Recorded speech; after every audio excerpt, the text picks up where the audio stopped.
I hate to be a stick in the mud, but Goku realistically isn't really adding too much to this.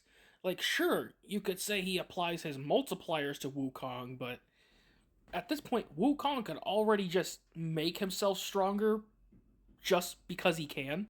I know, doesn't make sense, but Wukong is ridiculously broken. Like, I'm pretty sure even the most broken versions of Goku wouldn't contribute too much in terms of abilities. Like, sure, maybe a thing here or there. But think about it. Sun Wukong is arguably one of the most broken characters in all of fiction as a whole. But you know what? Let's move on from this. I'm being quite a buzzkill. If Goku had the powers of Sun Wukong, he would be a serious problem.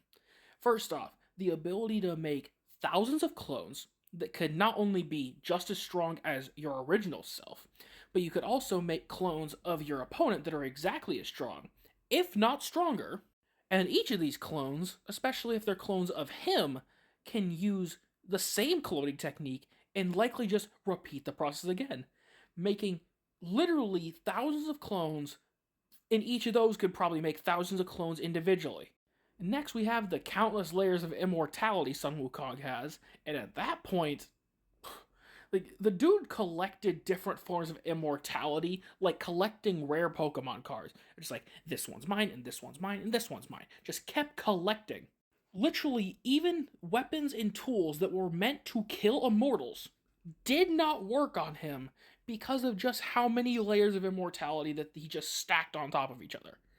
And the 72 transformations. So, not only are you going to have to fight him, deal with all the clones, and get through all the layers of immortality, bare minimum, you'd have to repeat that process 72 times to fully kill him. Because effectively, those 72 transformations gives him like 72 lives. So, you are giving Goku an army of clones of either himself or his opponents, or a mixture of both. God knows how many layers of immortality, and enough extra lives that even the collective force of the entire cosmology of Dragon Ball's gods, from the destroyers to Zeno and beyond, if there even is a beyond, would be hopeless in the face of him. Hell, even if we kept Goku's physical stats the exact same as they are now, just the hacks that I have given him from Wukong would make it enough for no one in his verse to ever be able to realistically kill him.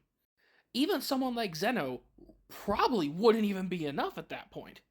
Because even if we just kept Goku physically the same and he wasn't able to stack up strength wise to the likes of Zeno, or hell, even the Angels, he just has too many hacks. He could just copy either the Angels themselves, Grand Priest, Zeno. He could make an army of them to fight for him if he felt like.